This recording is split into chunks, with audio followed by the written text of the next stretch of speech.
गिर गया होगा, कोई चोट आ गई होगी उसको, यही बात है ना, इसी को डंकी कहते हैं ना। तो वो फिर ना उधर का रहा ना इधर का रहा, ये बात है, ये इसको डंकी बोल रहे हैं।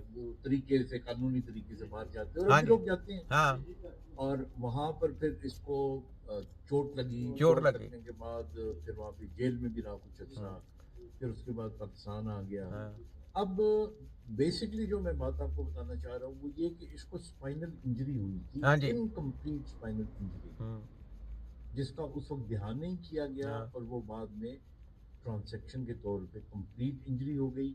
और इस वक्त इसकी ये जो दोनों टांगे हैं आप देखें अभी भी सिदर स्पास्टिक है, दे आर स्पास्टिक, और हाथ भी स्पास्टिक है। और ये इसकी थोरैक्स से भी ऊपर सर्वाइकल रीजन के ऊपर इंजरी है। और यही बंदा अगर वक्ती तौर पे उसी टाइम हकीमों के पास चले जाता तो आज ये इस पोजीशन पे नहीं होना था। तो ये जितना मर्जी जाके डॉक्टर के पास जाता रहे, कभी इसका इलाज नहीं हो सकता, कभी भी नहीं हो सकता। ना कोई सिस्टम, ना कोई गल, ना कोई बात, कोई बात, ये याद रख लें। तो टाइम पर बात करना, तो जनाब ये डॉक्टर साहब की बातें सुने। डॉक्टर साहब के बहुत पेशेंट जाते हैं ऐसे, एक का भी इलाज हुआ नहीं हो सकता। सिस्टम है ना, सिस्टम को नहीं समझ, स्टडी नहीं है। मुर्दों की स्टडी करके आके जिंदा बंदे का इलाज करना जी, पैरालाइज का इलाज करना, स्पैनर को हमें कलाडी का आ जानी, ये कोई खन्ना जी का बड़ा तो नहीं है। हल्की फुल्की इंजरी हो जाना उसका तो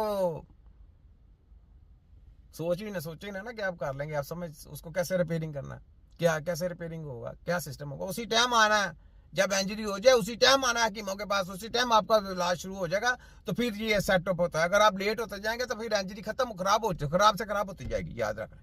उसी टाइम आ जाएंगे हकीमों के पास तो फिर आपका इलाज हो जाएगा। सुने जरा, मुट्ठी बंद करो। हाँ, नहीं है ना। हाँ, और ये आप देखे, ये देखे, ये वीकनेस, वीकनेस ऑफ ये वीकनेस हो जानी है, और ज्यादा हो जानी है। और ऑब्वियसली यूरिनरी इनकॉन्टिनेंस इसके अंदर होती है। लेकिन 17 साल हो गए तो बंदा बहादुर है हाँ, हैं। मैं तुम्हारे चेहरे पे जब देखता हूँ ना, हाँ, और तुम तो, और तुम्हारी मिसेस ने, हाँ, बस तू ते किताबा पढ़दा रहा, मैनू ना फॉलो करी, ध्यान मेरिया गल्लां नहीं करना, नहीं फॉलो करदा नहीं, तेरी मेहरबानी इधर वे ਇਹਦੇ ਕੋਲ ਜਾਂਦਾ ਨਹੀਂ ਤੇ ਆਪਣੀ ਜ਼ਿੰਦਗੀ ਦੇ ਜਿਹੜੇ ਬਾਕੀ ਦਿਨ ਇਹਦੇ ਕੋਲ ਜਾ ਕੇ ਗੱਲਾਂ ਪਤਾ ਕਰਕੇ पूरा करदा रही, को खुश होता रही कि डॉक्टर को मैं गया सा, मैंने गल्लां नाल ही पूरा करके दसता। और बहू जी अपना इलाज कराना था भाई जी, चलना है आपने। आपकी जिंदगी ये 17 साल आपने अपनी जिंदगी का मेडिकल में जाके बेड़ा गर्क किया, 17 साल अपनी जिंदगी का बेड़ा गर्क कर बैठे हैं। ठीक है, याद रख लें, आगे बोले। अच्छा, और मैं तुमको मजे की बात बताऊं कि मैं तुमको मिलके आधा और बहादुर हो जाता हूँ, क्योंकि तुम मुझसे बहुत ज्यादा बहादुर और बेहतर इंसान हो।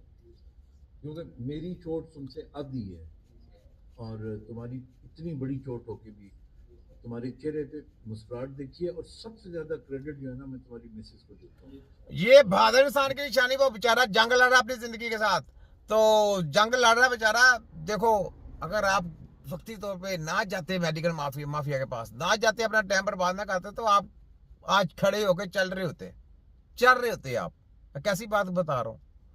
जब भी इंजरी हो जाए, याद रख लें, कभी भी जिंदगी में बैकबोन के पीछे आपकी, याद रख लें, उसी टाइम बगैर टाइम पर बात किए हकीम के पास चले जाना, काबल हकीम के पास, तिब्बे नबी का जो इस चीज को इलाज करता होगा उसी के पास जाना, फिर आप सही हो जाएंगे। नहीं तो डॉक्टरों की इंजरी हुई, जाके देखिए अभी तक वो बिस्तरे मरग पे पड़े हैं, बिस्तरे मरग पे उनकी मौत हुई है। एक ऑपरेशन किया, दूसरा भी किया, फिर बेड़ा गर्क कर दिया, तीसरा किया, फिर बेड़ा गर्क कर दिया, चौथा किया, और ज्यादा बेड़ा गर्क कर दिया। कोई इसका इलाज नहीं, याद रखें। मेडिकल में तो छोटी बीमारियों का इलाज नहीं, ये बड़ी डेंजर बीमारी है जिनकी मैं बातें कर रहा हूँ। यहाँ पे तो हवा गुम हो जाती है। ठीक है, तो ये बात है, सुन ले जरा डॉक्टर साहब को, फिर आगे देखें। ये एक फरिश्ता सिर्फ इंसान है। बस ये जिंदगी जो है ना, मैं इसका खुलासा आपको बताऊं, जिंदगी का जो खुलासा है ना, यानी अच्छी जिंदगी का लॉयल्टी है। Husband and wife loyal to each other. फिर पैसे कम हो जाए, पैसे ज़्यादा हो जाए, बारिश हो जाए, तूफान आ जाए, चोट लग जाए, बीमारी आ जाए, ये चीज़ें गुजर ही जाती। अच्छा डॉक्टर साहब, मैं आपसे एक बात पूछता हूँ, चले, इस बंदे का इलाज पूरे वर्ल्ड में है, पहले ये बताएं। किसी की चले जो स्पाइनल कार्ड है वो रीढ़ की हड्डी में आ गई है, विदाउट सर्जरी उसको निकालना, सर्जरी करके तो बेड़ा गर्क है, विदाउट सर्जरी उसको निकालना। और उसमें क्या कुछ होता है समझ है किसी को? रीढ़ की हड्डी टूट के उसको जोड़ना और फिर इंसान का पैरालाइज हो जाना, कोई इलाज है? कसम है आपको, पूरे वर्ल्ड में आपने सही मेडिकल में आपने वीडियो बना के करना, मैं फिर आपके हक में वीडियो बनाया करूंगा, सिर्फ आपने ये बयान देना बस जो मैंने बातें पूछी हैं। नहीं है ना तो फिर हकीमों को आपने तरजीह करनी है। आपकी उम्र देखें, आप देखें, आप भी बीमार हैं, आप भी प्रॉब्लम में है। मैं वादा करता हूं मैं आपका इलाज करूंगा, मैं वादा करता हूं कि मैं आपका इलाज करूंगा, कैसी बात है। लेकिन सबसे पहले ये काम आपने करना, फिर आप उसके बाद मैं आपका इलाज शुरू करूंगा, वादा करता हूं। कैसी बात है? ऐसा कोई दावा करेगा? जम के भी आएगा, कोई नहीं करेगा, ठीक है।